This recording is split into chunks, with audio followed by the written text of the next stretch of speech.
La police est arrivée dans un entrepôt suite à un appel ordinaire. Les ouvriers avaient trouvé un vieux tonneau rouillé d'où émanait une forte odeur. Il était même effrayant de l'ouvrir. Personne ne soupçonnait qu'à l'intérieur se trouvait la clé d'un mystère vieux de 5 ans. À 9h45 du matin, le 10 mai 2023, une journée de travail ordinaire dans la zone industrielle de Beira Rio a été interrompue par un appel à la police. L'entrepôt numéro 17, qui se trouvait au fond d'un quartier gris, était destiné au stockage d'équipements de construction et industriels. Le dernier inventaire programmé avait eu lieu là presque 2 ans auparavant. Depuis, certains des objets stockés avaient été radiés et tombés dans l'oubli. Ce jour-là, les ouvriers se préparaient à vider l'entrepôt pour faire de la place à une nouvelle livraison d'équipements. Au milieu d'un tas de métal et de vieilles pièces, quelqu'un a remarqué un tonneau métallique. Il se trouvait à l'écart, sur le bord, à moitié recouvert d'une couche de poussière et de rouille. Au début, personne ne lui prêta une attention particulière. Mais quand les ouvriers ont essayé de déplacer le tonneau avec un chariot élévateur, une odeur désagréable s'est nettement échappée sous le couvercle. Les policiers et les techniciens criminalistiques sont rapidement arrivés sur les lieux. L'examen du tonneau n'a duré que quelques minutes. Il s'agissait d'un conteneur industriel de 200 litres. Sur la couture inférieure se trouvait une marque de fabricant à peine visible. Année de fabrication 2018. Avec précaution, les techniciens criminalistiques ont éclairé la zone autour du couvercle avec une lampe de poche et ont confirmé le soupçon. À l'intérieur se trouvait évidemment quelque chose qui était là depuis plus d'1 an. Quand le couvercle du tonneau a été ouvert avec précaution, c'était immédiatement clair. Les experts avaient affaire à une découverte criminelle sérieuse. À l'intérieur ont été découverts des restes humains, partiellement recouverts de chaux et mélangés à de l'huile moteur épaisse et ancienne. Il était évident que quelqu'un avait essayé de cacher tout signe de qui se trouvait là et depuis combien de temps les restes étaient à cet endroit. La première investigation de la scène de crime a révélé peu, mais c'était des informations importantes. Les caméras de vidéosurveillance de l'entrepôt se sont révélées inutiles. Les archives de plus de 2 ans étaient automatiquement écrasées. L'entrepôt lui-même ne tenait pas de registre particulièrement soigneux de qui apportait quelle cargaison et quand. Cependant, sous les déchets et les résidus industriels, non loin du tonneau, une étiquette de l'entreprise de transport Autocargo a été trouvée, sur laquelle le numéro d'immatriculation d'une camionnette était partiellement conservé. C'était la première preuve concrète. L'interrogatoire des employés de l'entrepôt a révélé une autre coïncidence étrange. Le gardien, João Correia, qui travaillait là depuis 2017, a expliqué immédiatement qu'il avait vu ce même tonneau depuis de nombreuses années. Il n'avait jamais attiré une attention particulière et il pensait qu'il contenait des déchets ordinaires. À la question de savoir quand exactement le tonneau était apparu dans l'entrepôt, Correia a répondu incertain que c'était « il y a environ 5 ans, peut-être un peu plus tôt ». L'enquêteur a demandé à Correia de préciser ses souvenirs. Le gardien s'est souvenu d'un incident en 2020, environ 2 ans après la date supposée de l'apparition du tonneau dans l'entrepôt. Ce jour-là, une camionnette blanche avec une cargaison de matériaux de construction est entrée sur le terrain. Le conducteur, un jeune homme avec une barbe courte, maigre et peu bavard, a déchargé plusieurs caisses et un grand tonneau métallique. Correia soupçonnait qu'il s'agissait du même conteneur, mais il n'en était pas complètement sûr. L'enquêteur a noté cette information, mais intérieurement, il la considérait déjà comme peu utile. Selon la date indiquée sur la couture du tonneau et par l'état externe du conteneur, c'était clair. Le tonneau était apparu là, plus tôt que Correia ne l'avait décrit. mais la version du conducteur barbu inconnu et de la camionnette blanche a été officiellement prise en compte et est restée comme le premier soupçon provisoire. Une analyse ADN rapide des restes a été ordonnée d'urgence. Pour la police, c'était une procédure habituelle, mais le temps d'attente s'est étendu sur presque 5 heures. À 16h25 le même jour, une réponse inattendue est arrivée du laboratoire. L'ADN a été comparé à la base de données des personnes disparues. L'identité a été établie sans équivoque. À l'intérieur du tonneau se trouvaient les restes de Sofia Alves, âgée de 27 ans, qui avait disparu le 16 avril 2018. Son affaire était maintenue comme ouverte, mais avait disparu depuis longtemps dans les archives de la police et était devenue l'une de celles qui ne furent jamais résolues. Maintenant, la situation a changé soudainement. Ce qui avait commencé comme une opération ordinaire est devenu l'épisode clé d'un mystère de plusieurs années. La police a récupéré les dossiers de l'affaire Sofia Alves et a commencé une nouvelle phase d'enquête, ayant pour la première fois une preuve réelle dans cette affaire. Jusqu'à présent, les enquêteurs ne savaient pas qui exactement était le conducteur de la camionnette blanche et s'il avait une relation directe avec les événements. La personne qui avait réellement mis Sofia dans le tonneau restait également inconnue. Officiellement, la police a déclaré que la première et plus importante tâche consistait à identifier le propriétaire de la camionnette basée sur l'étiquette de l'entreprise de transport Autocargo. À partir de ce moment, chaque prochaine étape pourrait rapprocher les enquêteurs de la résolution du mystère qui avait vécu pendant 5 ans dans un vieux tonneau rouillé. 2 jours après la découverte dans l'entrepôt, la police est passée à la phase active d'enquête. En première place de la liste des suspects se trouvait l'ancien compagnon de Sofia, Thiago Martins. Leur relation avait officiellement pris fin 3 mois avant la disparition de Sofia. Mais après sa disparition, Thiago a montré publiquement de la douleur et a même participé aux actions de recherche. Pour la police, il ressemblait à un homme qui avait vécu une tragédie, mais pas comme un criminel. Cependant, la nouvelle découverte a changé l'approche de l'enquête. En vérifiant les transactions financières de Thiago de l'époque de la disparition de Sofia, la police est tombée sur un détail étrange. Dans un relevé de compte était enregistré un paiement du 17 avril 2018, littéralement le jour après la disparition de Sofia. Le paiement a été effectué dans le magasin de matériaux de construction Construção Lisboa. Dans la description de la marchandise était clairement « tonneau 200 litres, numéro d'article 327, montant 109 €. Les enquêteurs ont immédiatement demandé le reçu du magasin. Le résultat est arrivé après quelques heures. Le numéro de série du lot indiqué sur le reçu correspondait parfaitement à la marque du tonneau de l'entrepôt numéro 17. C'était un fait indiscutable qui confirmait que Martins avait acquis le tonneau. C'était la première preuve sérieuse qui reliait Thiago directement au lieu de la découverte. La police a interrogé Thiago le lendemain. Il semblait calme, presque indifférent. À la question de pourquoi il avait eu besoin d'un tonneau industriel directement après la disparition de Sofia, Martin a présenté sans hésitation une vieille facture.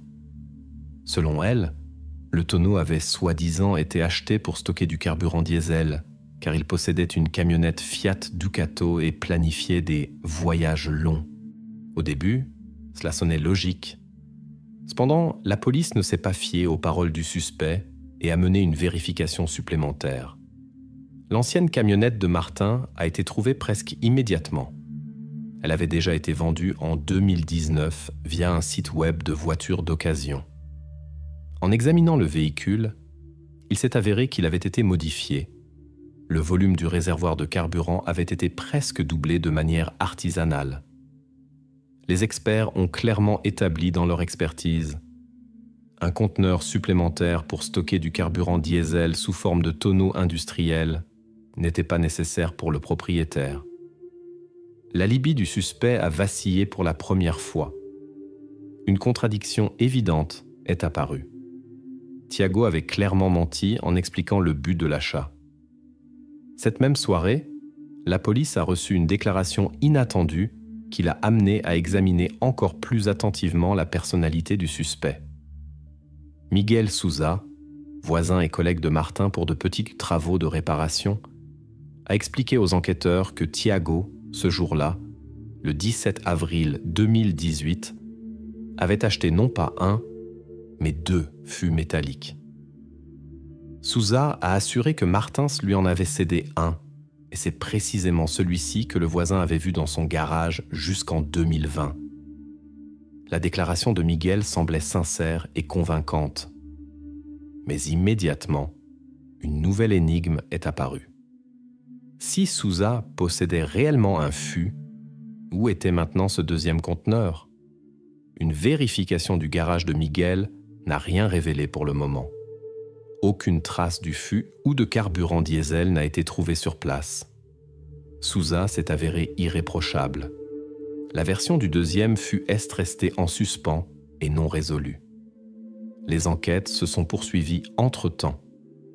Le 13 mai 2023, la police a obtenu une autorisation judiciaire pour perquisitionner l'appartement de Thiago Martins dans le vieux quartier d'Alfama. Le petit appartement ordonné a immédiatement éveillé des doutes chez les techniciens criminels. Une première inspection n'a rien révélé d'inhabituel. Mais quand les experts ont retiré une petite partie du stratifié dans le couloir, la situation a changé drastiquement. Sous le sol, dans les joints et aux raccords du vieux ciment, des traces microscopiques de sang ont été trouvées. Une analyse rapide a confirmé les pires craintes de la police. Les traces trouvées appartenaient à Sofia Alves. C'était la deuxième preuve, déjà extrêmement grave, qui indiquait clairement une connexion de Martins avec la disparition de la jeune fille. Après cette découverte, Thiago a perdu son sang-froid. Il s'est tu et a refusé de continuer à parler sans avocat. La police a décidé de suspendre temporairement l'interrogatoire pour ne pas effrayer le suspect et attendre les résultats de l'examen complet du sol dans l'appartement. Il fallait encore confirmer le volume et l'âge exact des traces trouvées. Si le sang avait été laissé exactement le jour de la disparition de Sofia, d'autres justifications du suspect deviendraient impossibles. Pendant que l'enquête battait son plein, les enquêteurs sont revenus à nouveau aux connexions financières et personnelles de Thiago. L'ex-compagnon de Sofia ne semblait plus être la personne qu'on avait vue auparavant, endeuillé et compatissant. Au contraire, de plus en plus de contradictions apparaissaient dans ses paroles et actions, de plus en plus d'étrangetés que personne n'avait remarquées auparavant. Cependant, la question du deuxième fût restait ouverte. Malgré la déclaration de Miguel Souza, la police ne s'est pas précipitée avec des conclusions définitives. Jusqu'à présent, il n'était même pas clair si le deuxième fût existait réellement. Et s'il existait, pourquoi personne d'autre que le voisin de Martins ne l'avait vu ? L'enquête est revenue à nouveau à l'examen de documents et d'enregistrements pour ne pas manquer un seul détail qui pourrait éclairer les événements d'il y a 5 ans. Les moments de suspicion se condensaient autour de la figure de Thiago Martins, un homme qui était apparemment habile à cacher la vérité même aux personnes les plus proches. Presque une semaine après que l'attention des enquêteurs se soit concentrée sur la personne de Thiago Martins, la police a élargi le cercle de recherche de réponses et s'est tournée vers la famille de Sofia Alves. Dans l'enquête originale d'il y a 5 ans, sa famille n'avait pas été incluse dans la liste des suspects et agissait exclusivement comme partie lésée. Maintenant, pour la première fois, leurs transactions financières ont été examinées attentivement. Précisément, l'aspect financier de la vie de Sofia a soudain révélé des détails inattendus. En analysant les opérations bancaires de Sofia, les enquêteurs ont découvert une grande transaction. 14 000 € en espèces avaient été retirés de son compte littéralement un jour avant sa disparition, le 15 avril 2018. Ce détail n'avait pour une raison quelconque pas attiré l'attention auparavant, et maintenant les enquêteurs ont décidé d'aller au fond des choses. Lors d'une rencontre personnelle avec la mère de Sofia, Carla Alves, les enquêteurs ont tenté de clarifier l'origine et le but de cet argent. Carla, une femme du début de la cinquantaine, semblait sincère et réservée. Mais sa réponse a immédiatement éveillé la méfiance. Sofia n'avait pas de dette. Elle n'a jamais emprunté d'argent et ne devait rien à personne. Cependant, les documents bancaires disaient autre chose. De plus, il s'est avéré que Carla Alves avait reçu le même jour, le 15 avril, un virement de 6 000 € sur son compte. Le but officiel était indiqué laconiquement « pour rénovation de cuisine ». Carla a expliqué sans émotion particulière que cela provenait de la vente d'une vieille voiture familiale qu'il voulait donc soi-disant vendre depuis longtemps. Dans ses paroles, il n'y avait aucune trace de nervosité et elle a confirmé calmement que l'argent provenait exactement de cette affaire. Les enquêteurs ont vérifié les paroles de Carla. Selon le registre des bureaux d'immatriculation, la famille Alves n'avait vendu aucune voiture, ni en avril 2018, ni plus tard. De plus, la dernière vente de voitures enregistrée dans leur famille avait eu lieu 3 ans avant la disparition de Sofia. Les paroles de la mère se sont avérées être un mensonge. Maintenant, la police soupçonnait Carla Alves de cacher des informations importantes aux enquêteurs. Des suppositions ont surgi que la mère savait beaucoup plus sur les problèmes financiers de sa fille qu'elle ne tentait de le montrer. Une des versions initiales de l'enquête était la supposition que Carla aurait pu être au courant d'un chantage de la part de l'ex-compagnon de sa fille, Thiago Martins. Les enquêteurs ont commencé à soupçonner que cet argent aurait pu faire partie d'une rançon ou de la tentative de résoudre un conflit dont la famille préférait ne pas parler. La version semblait convaincante exactement jusqu'à ce que la police examine la deuxième partie des documents bancaires de Sofia. Parmi les anciens relevés financiers, un détail beaucoup plus étrange a été trouvé. Il s'est avéré que Sofia avait réellement reçu une grosse somme en espèces non pas de la banque, mais d'une entreprise financière privée appelée LX Capital. La somme correspondait exactement moins 14 000 €. Les enquêteurs ont demandé des informations supplémentaires sur l'entreprise. La firme, enregistrée comme prêteur privé, n'était pas tombée auparavant dans le viseur de la police. Le propriétaire officiel de l'entreprise était un homme nommé Antonio Fernandez, sur qui il n'y avait pratiquement aucune information dans les bases de données policières, sauf qu'il restait en arrière-plan et n'était pas actif publiquement. Le fait que Sofia ait pu s'adresser à un prêteur privé a radicalement changé la perception de l'affaire. L'argent ne semblait plus être seulement une simple aide pour la famille ou un achat innocent. À la place, une version dangereuse a émergé selon laquelle Sofia aurait pu être impliquée dans une affaire financière qui l'a menée à un malheur beaucoup plus grand.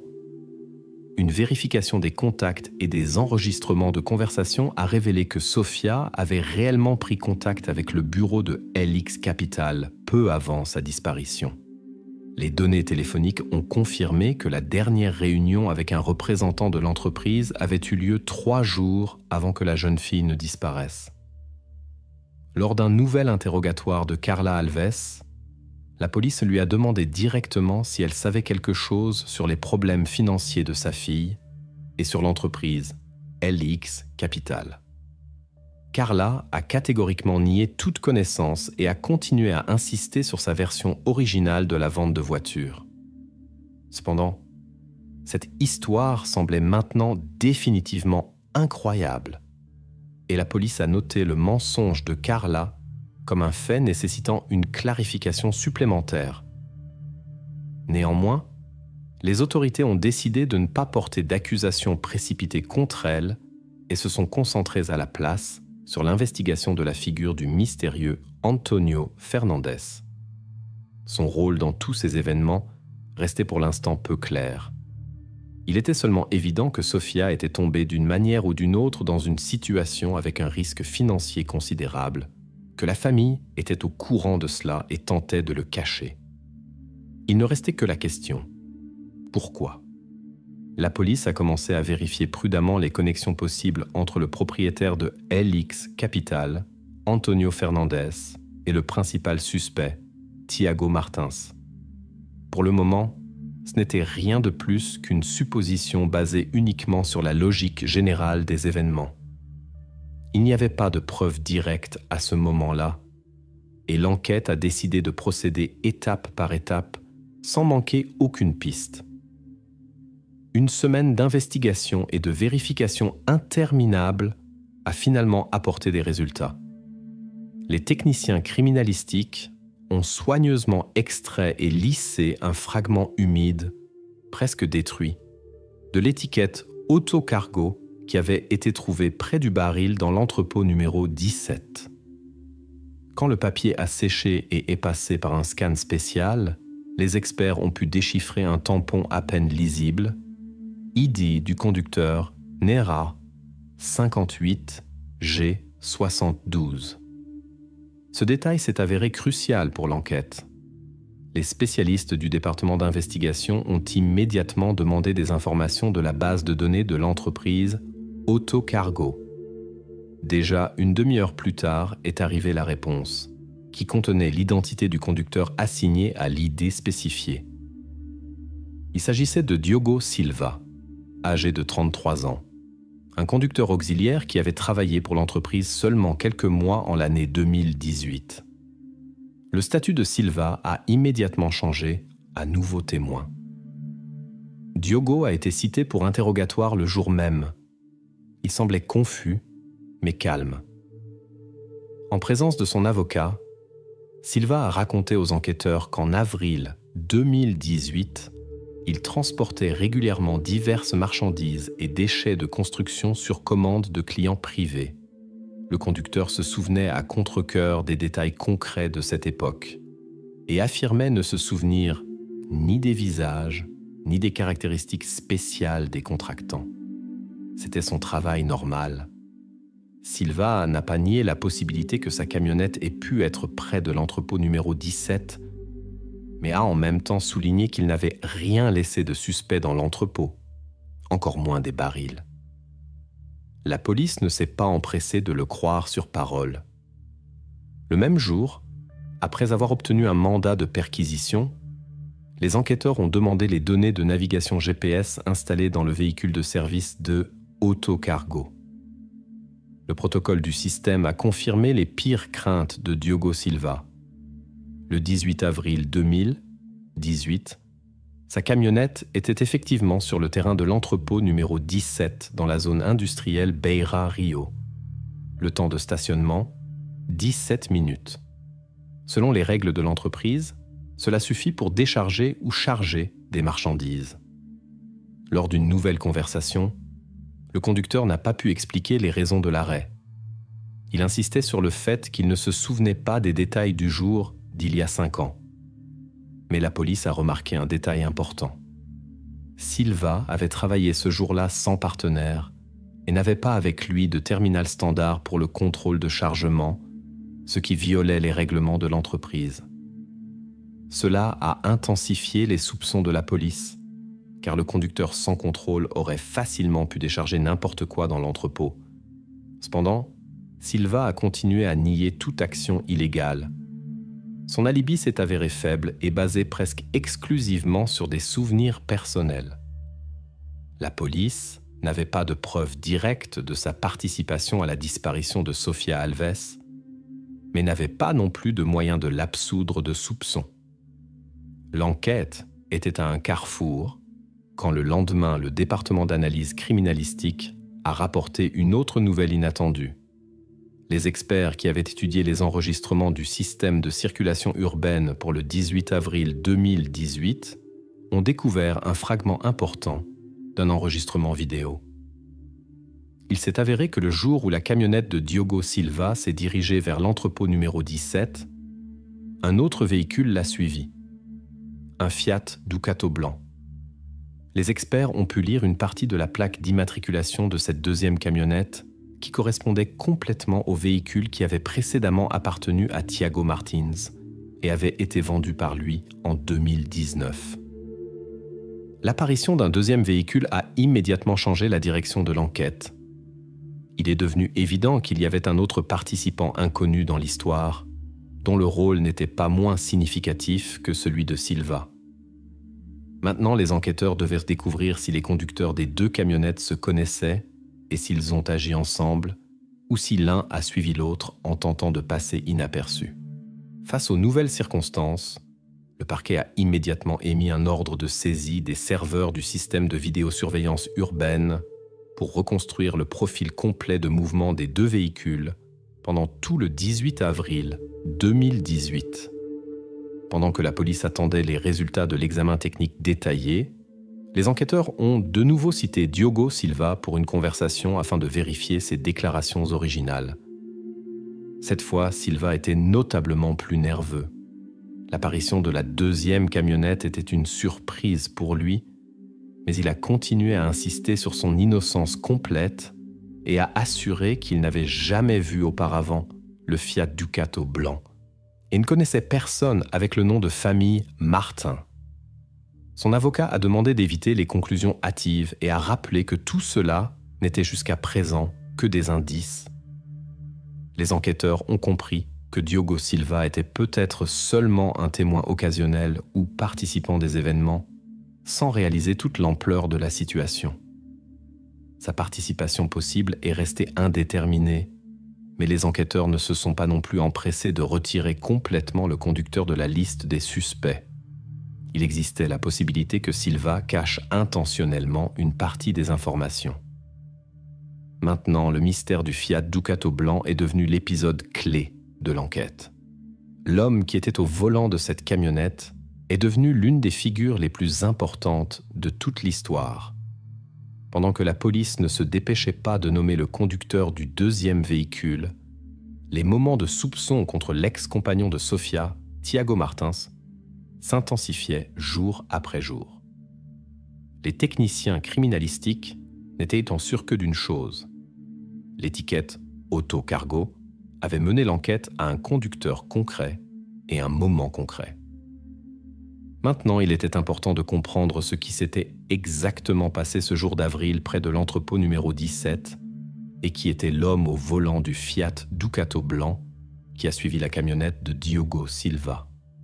Une semaine après que la police ait découvert la piste de la deuxième camionnette, l'enquête est revenue à nouveau à la personne de Miguel Sousa, le voisin et collègue de Thiago Martins. Au début, les enquêteurs avaient prêté peu d'attention à Sousa et l'avaient considéré comme un témoin secondaire. Maintenant, son garage était au centre de l'intérêt. Le 30 mai, la police a effectué une perquisition programmée dans le garage de Miguel, qu'il utilisait comme un petit atelier de réparation. À l'intérieur, entre des boîtes d'outils et des sacs de ciment, plusieurs paires de gants de construction anciens ont été trouvés. Il ne semblait pas suspect jusqu'à ce qu'un des experts remarque une fine couche de poudre blanchâtre sur eux. Une analyse rapide a rapidement révélé qu'il s'agissait de chaux de construction ordinaires, mais la police a décidé d'envoyer les gants pour une analyse de laboratoire approfondie. Dès le soir du lendemain, sont arrivés des résultats qui ont radicalement changé le statut de Sousa. À l'intérieur d'un des gants ont été trouvées des traces microscopiques de sang et de cheveux qui correspondaient à 99,8% à l'ADN de Sofia Alves. Maintenant, la police avait un autre suspect. Sousa fut arrêté pour interrogatoire le soir de ce même jour. Dans les premières minutes, il semblait choqué et ne cachait pas sa surprise concernant la découverte dans son garage. Miguel expliqua aux enquêteurs avec assurance que les gants de Thiago Martins avaient été laissés après une réparation qu'ils avaient effectuée ensemble il y a quelques années. Il affirma qu'il les avait à peine utilisés et avait oublié depuis longtemps qu'il possédait même ces gants. Les enquêteurs vérifièrent sur les paroles de Sousa et découvrirent qu'il avait effectivement travaillé avec Martin sur une série d'objets pendant les années 2017 à 2018. Des témoins et des entrepreneurs confirmèrent que les deux hommes partageaient souvent des outils et des matériaux de construction, et cela ne semblait pas suspect. Mais l'apparition de l'ADN de Sofia sur les gants rendit automatiquement la situation plus compliquée. Les enquêteurs tentèrent de déterminer si Souza aurait pu transporter ou déplacer le baril. Selon les données d'immatriculation, Souza possédait jusqu'à 2020 et un minibus Nissan Vanette capable de transporter de gros objets. Théoriquement, il aurait pu parcourir les 12 km jusqu'à la zone industrielle Beira Rio et retour en une demi-heure. Un fait important était qu'une caméra de surveillance était installée dans le garage de Souza, mais elle avait cessé de fonctionner dès 2019. Le propriétaire l'avait lui-même déconnectée et expliqua cela par une simple économie d'argent. Une vérification révéla que c'était vrai. Aucun enregistrement n'existait après cette période. Il était maintenant impossible de prouver ou de réfuter les paroles de Miguel basées sur les enregistrements des caméras. Les enquêteurs comprenaient que les preuves semblaient contradictoires. Souza affirmait n'avoir rien à voir avec le baril et ne pas connaître personnellement la victime. Il admit que Sofia était venue quelquefois voir Thiago quand ils formaient un couple, mais il n'avait eu aucun contact direct avec elle. Ces explications sonnaient logiques, mais les preuves continuaient d'inquiéter. Pour écarter ou confirmer les soupçons contre Souza, la police effectua une autre vérification. Cette fois, l'ADN de Miguel lui-même fut utilisé pour le comparer aux échantillons trouvés dans les gants. Les résultats furent inattendus. Un rapport de BMRS confirma que le matériel biologique sur les gants provenait de Sofia, mais excluait complètement que le sang ou d'autres traces puissent provenir de Miguel Souza lui-même. De plus, pas une seule de ces empreintes digitales ou cellules de peau ne fut trouvée à l'intérieur des gants, ce qui semblait extrêmement étrange. Il était clair que les gants avaient été portés par une autre personne qui avait préalablement enfilé de fins gants de protection à l'intérieur. Cette découverte confirma les paroles de Souza qu'il n'avait pas porté les gants lui-même. Mais maintenant surgissait une nouvelle énigme. Qui exactement les avait portés et dans quel but? L'identité de cette personne devint l'objectif principal des enquêtes ultérieures. En même temps, les experts de police décidèrent de se concentrer sur l'origine de la chaux sur les gants. Cette substance avait été trouvée à la fois dans le baril de l'entrepôt et reliait maintenant clairement les gants à l'incident d'il y a 5 ans. Le laboratoire commença à examiner la composition chimique de la chaux, espérant comprendre d'où elle provenait exactement et où elle aurait pu être stockée auparavant. Souza lui-même resta sous observation, mais une accusation formelle était prématurée pour le moment. L'enquête conclut que le rôle de Miguel dans l'affaire se limitait probablement à une sorte d'intermédiation, bien qu'il ne connaisse peut-être pas les détails de ce qui s'était passé entre Thiago et Sofia. Maintenant, les enquêteurs le voyaient plutôt comme quelqu'un qui avait été utilisé par quelqu'un d'autre. Pendant ce temps, la police continua d'examiner les connexions et la collaboration entre Martin et Souza, cherchant une réponse à la question principale. Comment exactement les gants avec le matériel biologique de Sofia étaient-ils arrivés dans le garage d'un homme qui n'avait jamais eu de contact direct avec elle? Les enquêteurs comprenaient qu'éclaircir ce détail pourrait les rapprocher de la réponse principale sur ce qui était exactement arrivé à Sofia en avril 2018. Après une série d'événements qui menèrent les enquêteurs vers de nouveaux suspects et preuves, l'enquête se tourna à nouveau vers l'aspect financier de la vie de Sofia Alves. C'est précisément là que la police trouva un document qui représentait un nouveau tournant sérieux dans l'affaire. En examinant les archives bancaires et juridiques, les enquêteurs obtinrent un contrat de microcrédit que Sofia avait signé seulement un jour avant sa disparition. Le 15 avril 2018. Selon le document, elle avait contracté un prêt auprès de l'entreprise L House Capital de 20 000 €. Les conditions du prêt étaient dures, 28% par an. Beaucoup plus intéressant, cependant, était le fait que comme garant de ce prêt apparaissait nul autre que Thiago Martins, l'ancien compagnon de Sofia et principal suspect dans l'affaire. Ce contrat devint la première preuve concrète d'une connexion financière entre Sofia et Martin après leur séparation officielle. Jusqu'alors, Martin avait assuré aux enquêteurs que la communication avec Sofia après la séparation avait été minimale et formelle. Maintenant, ces affirmations semblaient douteuses. Lors d'un nouvel interrogatoire, Thiago Martins expliqua à nouveau avec assurance qu'il avait donné sa signature exclusivement par désir d'aider son ancienne amante à ouvrir sa propre entreprise. Un petit café dans le vieux quartier de la ville. La police confirma après avoir vérifié les contacts de Sofia. La jeune fille avait effectivement discuté de projets d'ouverture d'un café avec ses amis et sa famille, mais elle-même n'était évidemment pas sûre des détails de l'entreprise. Les enquêteurs examinèrent soigneusement la correspondance de Sofia. Précisément les messages, textes éclairèrent les véritables doutes de la jeune fille. Sofia cherchait activement un avocat 2 jours avant sa disparition pour se faire conseiller sur les conditions du contrat avec LX au Capital. La correspondance montrait clairement que les conditions du prêt lui avaient été imposées et Sofia n'était pas sûre de pouvoir remplir ses obligations financières. Les messages étaient en cours et nerveux, et le dernier contact avec un avocat eut lieu littéralement quelques heures avant sa disparition. C'est précisément alors qu'une nouvelle version émergea. Sofia aurait pu être victime de ses obligations financières.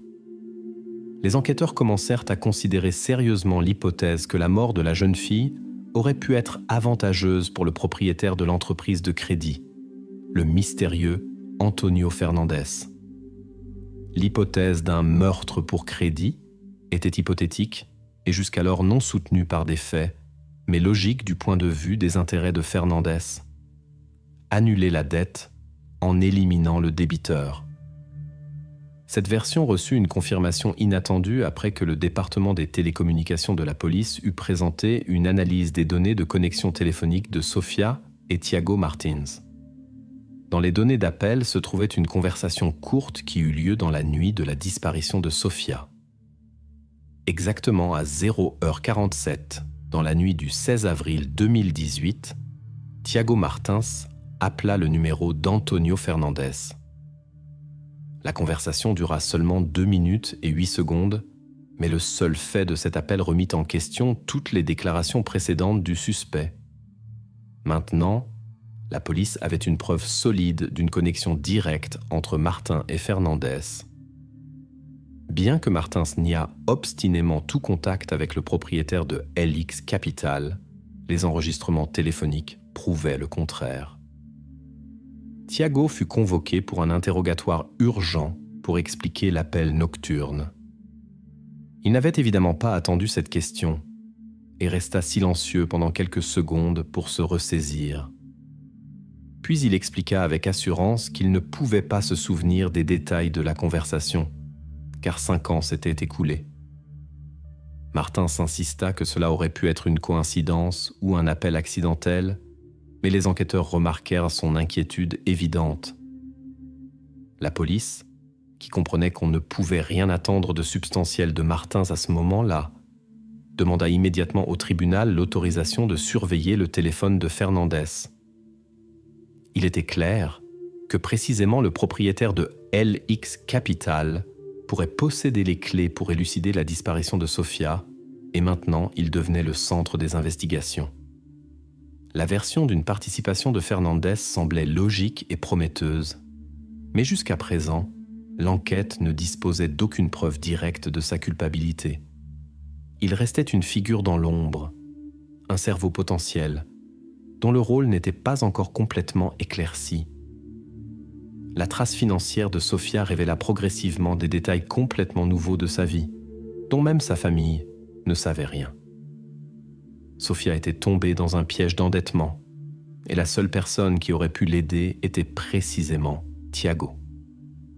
Cependant, son motif restait questionnable. Avantage financier ou jalousie personnelle? Les enquêteurs gardaient les deux variantes à l'esprit, mais aucune ne pouvait être complètement confirmée jusqu'à présent. Ainsi, le mystère de l'appel nocturne devint pour la police la piste la plus importante. Les enquêteurs commencèrent la préparation d'une vérification à grande échelle des contacts de Fernandez, dans l'espoir de découvrir des connexions qui jusqu'à présent étaient à rester cachées aux yeux de la police. Le meurtre pour crédit resta la principale hypothèse de travail, mais il manquait encore aux enquêteurs le plus important, les preuves. Dans le contexte de ces événements, la police de Lisbonne retourna à nouveau au point de départ, le contrat de Sofia et la signature de Tiago. Précisément ces deux personnes, liées par un document financier, étaient la clé pour résoudre cette histoire mystérieuse et troublante qui avait commencé en ce lointain avril 2018. Les événements décisifs de l'enquête menèrent la police à nouveau vers l'un des principaux suspects, Tiago Martins, et son vieux fourgon Fiat Ducato. Il y a quelques jours, les techniciens criminalistiques avaient découvert une preuve importante, une carte SD du système Fleetguard qui avait été installée par Martins lui-même déjà en 2017. Les enquêteurs espéraient que les données de la carte aideraient à reconstruire l'itinéraire nocturne du fourgon et à déterminer où il se trouvait pendant les heures cruciales de la disparition de Sofia. L'examen de la carte confirma les pires soupçons des enquêteurs. Dans la nuit du 18 avril 2018, le système Fleetguard enregistra l'itinéraire exact du fourgon. À 23h19 du soir, le Ducato quitta la rue Campolide en direction de la zone industrielle Beira-Rio. Déjà à 23h34, le véhicule arriva à l'entrepôt numéro 17, exactement l'entrepôt où 5 ans plus tard fut trouvé le tonneau avec les restes de Sofia. Les enquêteurs demandèrent immédiatement des données similaires pour le second véhicule qui appartenait à Miguel Sousa, un Nissan Vanette.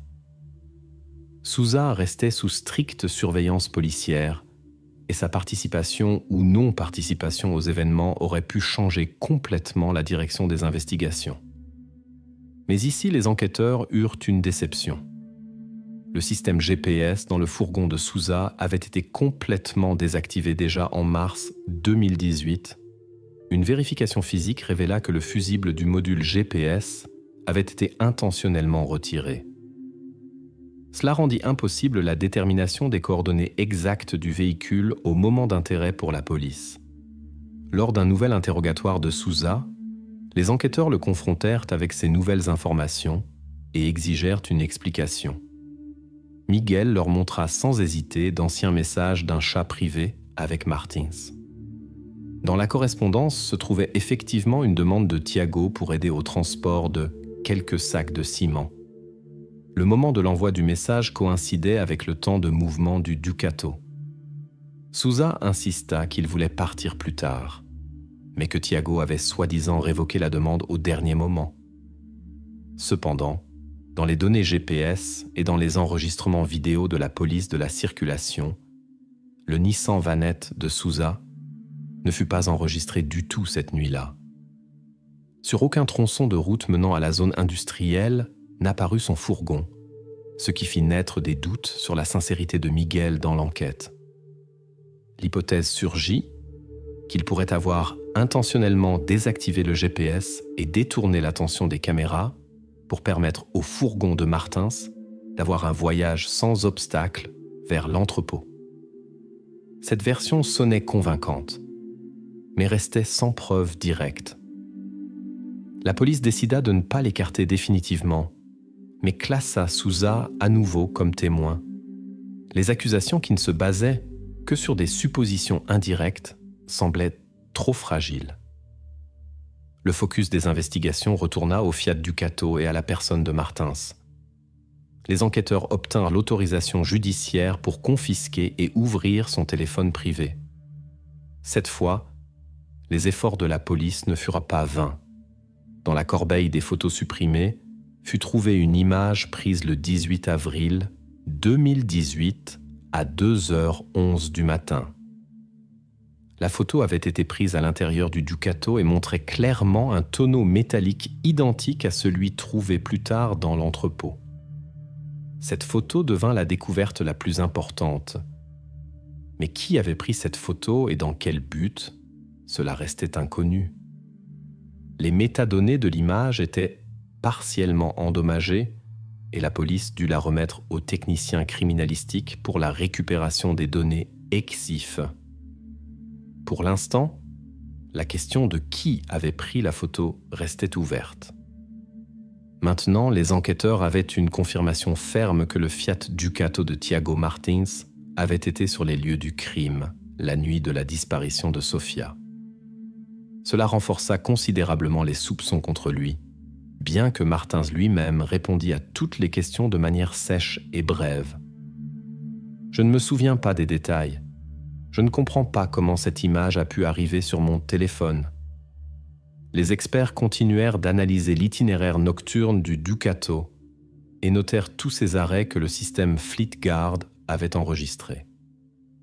Précisément, ce système était maintenant le principal assistant de la police, car il permettait de créer un tableau complet des actions du suspect.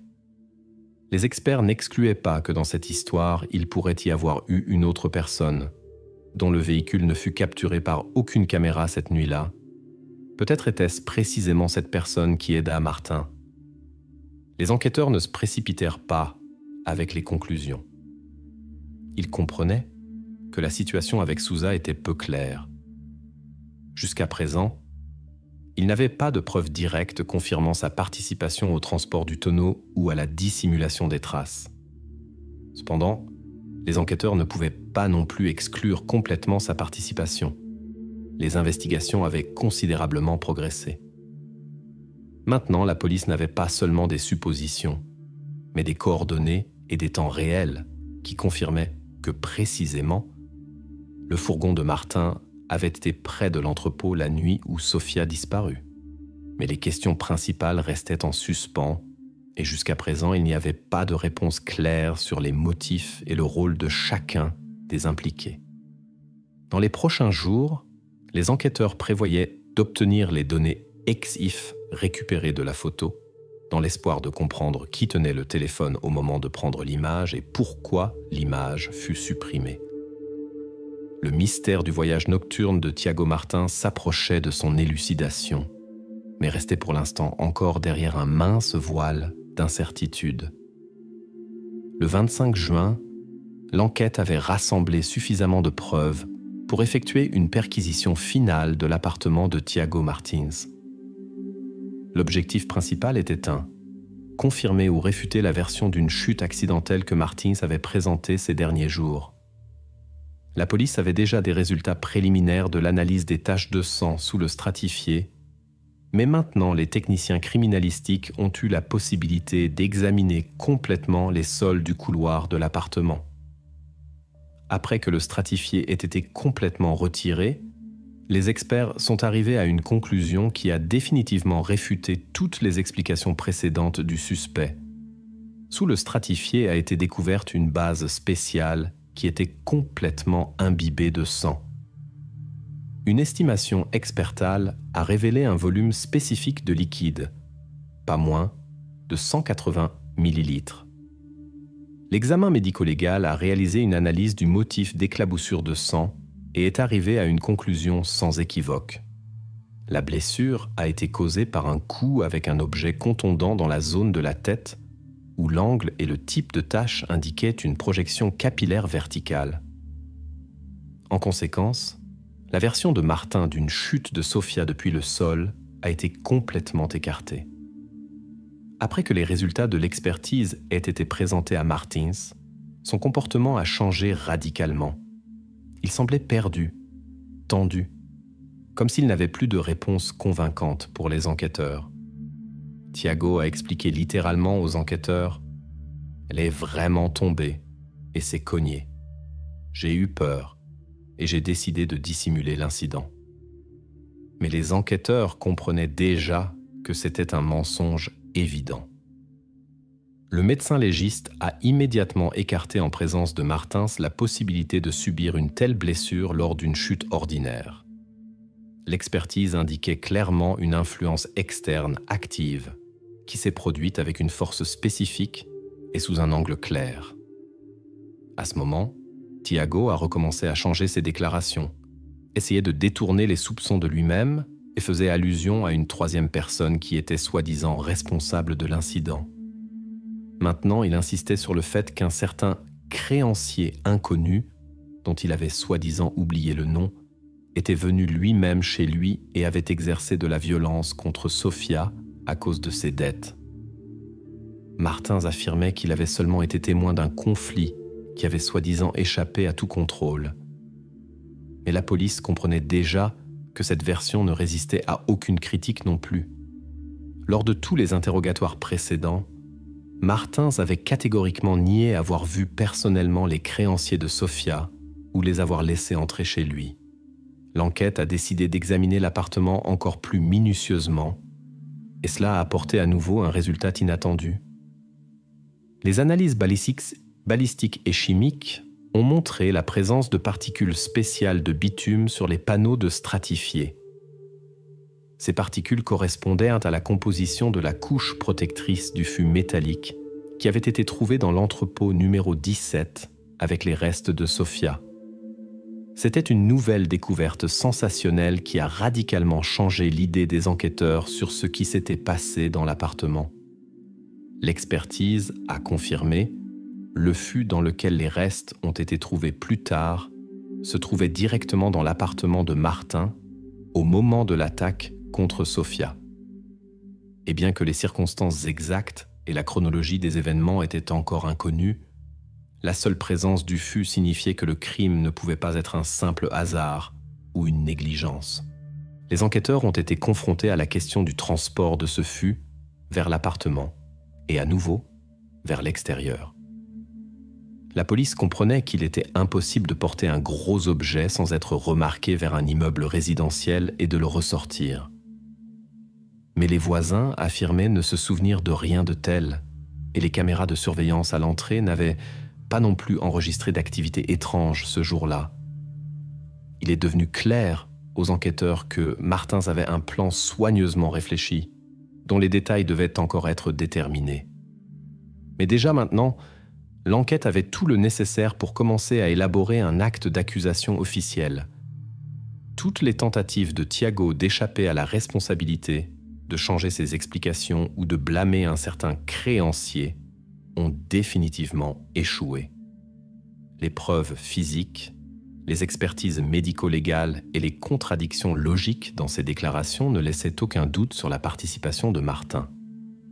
En attendant, la police ne se dépêchait pas d'écarter complètement la participation d'autres personnes, comme par exemple Souza ou le propriétaire de l'entreprise de Crédit Fernandez. Mais leur rôle dans ce qui s'était passé n'était pas encore clair, et surtout, ils n'avaient pas la même confirmation sérieuse que Martin. La dernière phase des enquêtes était proche de se terminer. Tout le tableau du crime se reconstituait lentement, mais inexorablement. Thiago Martins ne niait presque plus les faits, bien que sa dernière ligne de défense ressemblait plutôt à une tentative désespérée d'atténuer sa propre punition qu'à une explication réelle de ce qui s'était passé.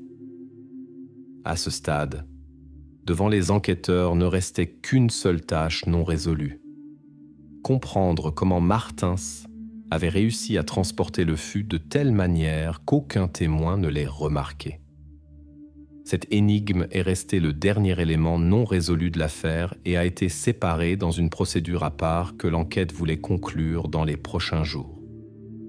Maintenant, la police de Lisbonne préparait officiellement les documents pour le transfert de l'affaire au tribunal, où Martin n'aurait plus à expliquer aux enquêteurs, mais aux juges et aux jurés, pourquoi tant de preuves pointaient vers sa culpabilité directe dans la disparition de Sofia Alves. Le 4 mars 2024 s'est terminé dans la salle du tribunal municipal de Lisbonne un procès qui avait duré presque 10 mois. Sur le banc des accusés, Thiago Martins, déclaré coupable d'un crime grave commis il y a 6 ans. Le procureur a présenté au tribunal, en s'appuyant sur toutes les preuves recueillies par l'enquête, en détail le tableau complet des événements de cette nuit d'avril de l'année 2018. Le tribunal a entendu une chaîne de preuves dans laquelle il ne restait plus d'ambiguïté. Cette nuit-là, Sofia est venue dans l'appartement de Martin avec l'intention d'obtenir l'annulation de la garantie du prêt de LX Capital. Entre eux a surgi un conflit qui s'est rapidement transformé en bagarre. L'affaire s'est compliquée parce que Sofia, comme on l'a su par la correspondance, ne prévoyait pas seulement de se libérer des obligations financières, mais aussi d'exposer le schéma de fraude de Martins avec les microcrédits. Cela aurait signifié non seulement sa faillite personnelle, mais aussi une poursuite pénale inévitable pour Thiago. Les enquêteurs ont définitivement établi le motif, la peur de Martin de la révélation, intensifiée par un sentiment de jalousie envers Sofia, qui organisait évidemment sa vie sans lui. Les experts ont présenté devant le tribunal une expertise. La blessure a été infligée à Sofia dans le couloir de l'appartement de Martin, où au moment des faits se trouvait un fût industriel métallique qui avait été acheté un jour avant les événements. Les preuves sont irréfutables. Les particules de bitume sur le stratifié correspondaient au revêtement du fût, et les taches de sang ont complètement confirmé la biomécanique de la blessure. Après que tout soit arrivé, Martin a mis Sofia dans ce même fût, l'a arrosée de chaux et d'huile, l'a scellée hermétiquement, et déjà dans la nuit à 23h34, l'a transportée avec la camionnette Fiat Ducato à l'entrepôt numéro 17 dans la zone industrielle Beira Rio. Pendant tout le procès, Martins a essayé de reporter la responsabilité sur d'autres personnes. D'abord, il a accusé Miguel Sousa, qui l'aurait soi-disant aidé à effacer les traces. Mais le tribunal a prouvé l'alibi de Sousa. Cette nuit-là, il se trouvait à Porto, à 200 km du lieu du crime, ce qui fut confirmé par des billets de train et des témoignages. Sousa fut complètement acquitté, et ses fausses déclarations sur le deuxième tonneau furent simplement considérées comme une tentative d'aider un ami à échapper au châtiment. Une autre ligne d'accusation contre Antonio Fernandez, le propriétaire de LX au Capital, ne trouva également aucune confirmation. Les enquêteurs établirent que son rôle se limitait exclusivement à l'octroi du prêt. Les contacts avec Martins étaient de nature purement commerciale. L'accusation contre Fernandez fut entièrement abandonnée et il resta une figure dans l'ombre de cette affaire sans conséquences juridiques. Au cours du procès, l'avocat de Martin fit une dernière tentative pour changer le cours du processus en évoquant la disparition de précisément ces 20 000 € que Sofia avait reçus. Il essaya même d'accuser sa famille de fraude et de mise en scène de la disparition, exigeant une enquête supplémentaire. Le juge qualifia cette demande de manipulation directe et la rejeta immédiatement. Après une brève pause, le juge annonça la décision. Thiago Martins est déclaré coupable sur tous les chefs d'accusation et condamné à 22 ans d'emprisonnement dans un établissement pénitentiaire de haute sécurité. Le verdict fut prononcé sèchement, sans émotion ni commentaire, comme il convient à un tribunal. Le tribunal établit que l'enquête n'avait pas réussi à déterminer le moment exact de la mort de Sofia Alves. L'examen médico-légal ne révéla qu'une période, du 16 au 18 avril 2018. Mais malgré cette lacune, les questions principales furent entièrement clarifiées. L'identité de Sofia fut confirmée, les circonstances du crime furent révélées en détail. L'alibi de Martin s'avéra être un mensonge soigneusement planifié. Sousa et Fernandez furent officiellement exclus de l'affaire. Cependant, certains détails des enquêtes restèrent sous-scellés. Par exemple, les 20 000 € disparus qui avaient été transférés à Sofia par l'entreprise LX Capital ne furent jamais retrouvés. Les huissiers tentèrent d'obtenir l'accès aux comptes financiers de l'entreprise, mais l'opération fonctionnait via des comptes fictifs pour l'obtention d'espèces et la piste se perdit. Les enquêtes sur cette question furent suspendues jusqu'à l'apparition de nouvelles informations. Il ne fut jamais non plus clarifié qui d'autre aurait pu aider Martins à dissimuler les traces. Les caméras de surveillance n'enregistrèrent pas le mouvement du tonneau et les témoins ne remarquèrent rien de suspect. Cette partie de l'affaire resta ouverte et attend de nouvelles données si elle devait jamais apparaître. Le procès se termina exactement à 17 heures. Martin fut sorti du tribunal menotté. Il ne regarda pas en arrière et ne dit pas un mot. La famille de Sofia Alves se leva et quitta silencieusement la salle d'audience. La procédure judiciaire fut close.